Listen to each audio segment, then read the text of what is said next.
Jesus, oh Jesus. Your presence is heaven to me, oh Jesus, oh Jesus.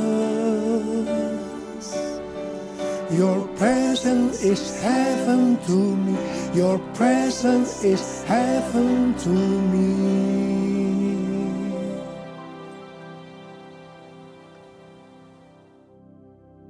Menyiapkan bagi Tuhan suatu umat yang layak baginya.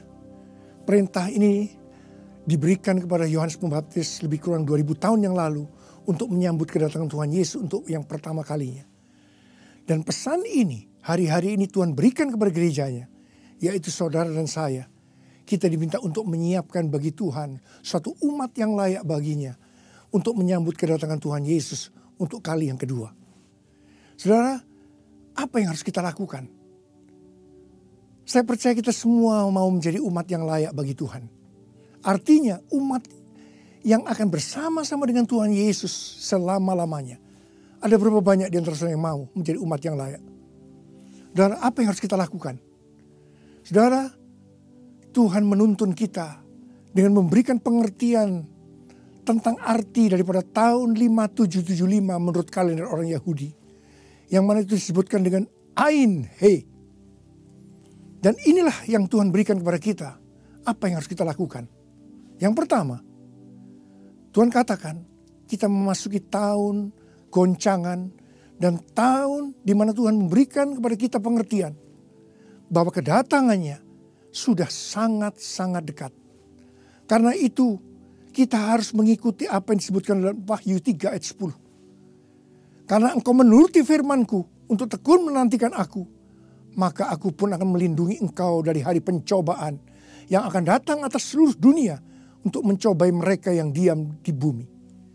Saudara, hari pencobaan itu berbicara tentang hari aniaya, masa aniaya yang besar yang akan datang untuk mencobai mereka yang ada diam di bumi. Dan sebelum itu terjadi, maka akan terjadi rapture, pengangkatan. Dan kita yang tekun menantikan Tuhan, yang tekun menantikan kedatangan Tuhan akan diluputkan. Itu artinya kita akan ikut dalam pengangkatan. Saudara, mari berdoa dan berjaga-jaga. Biarlah kita hidup sesuai dengan firman Tuhan setiap hari.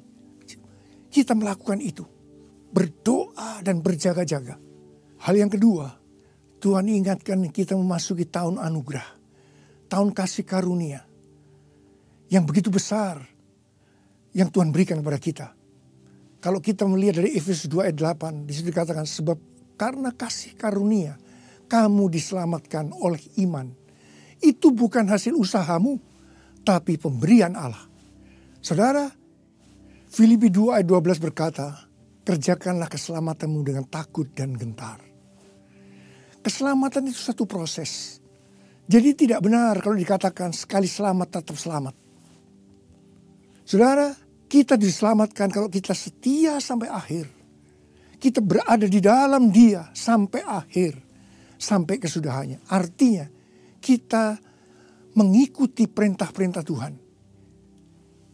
Dan yang ketiga, Tuhan katakan ini adalah tahun di mana kita harus membuka hati terhadap pekerjaan Roh Kudus. Kita harus dipenuhi dengan Roh Kudus. Saya berdoa soal dipenuhi dengan Roh Kudus. Dan yang keempat, Tuhan katakan ini adalah tahun mujizat yang kreatif. Itu diberikan kepada mereka-mereka yang percaya akan janji Tuhan. Meskipun itu tidak masuk akal. Dan yang kelima, ini adalah tahun di mana kita harus banyak berdoa, memuji dan menyembah Tuhan. Dan yang keenam, kita sedang memasuki tahun Sabat. Bahkan ini adalah double Sabat. Saudara, tahun Sabat itu artinya secara rohani yang pertama, kita diminta banyak berada di dalam hadirat Tuhan. Masuk masa perhentian, banyak berada dalam hadirat Tuhan. Dan yang kedua, kita diminta untuk tidak menggunakan kekuatan sendiri. Tetapi kita bergantung, berharap hanya kepada Tuhan. Saudara, mari. Ini yang Tuhan tuntun kepada kita untuk menjadi umat yang layak. Ada berapa banyak di antara saudara yang mau menjadi umat yang layak? Artinya umat yang akan bersama-sama dengan Tuhan Yesus selama-lamanya. Angkat tangan saudara. Saya mau berdoa buat saudara. Tuhan, Engkau lihat anak-anakmu yang sedang mengangkat tangan. Jadikan mereka umat yang layak bagimu. Yang akan bersama-sama dengan Tuhan Yesus selama-lamanya. Tuhan, berkati mereka. Biar mereka melakukan seperti apa yang Kau tuntun kepada kami hari ini. Terima kasih Bapa. Terima kasih. Dalam nama Yesus. Amin.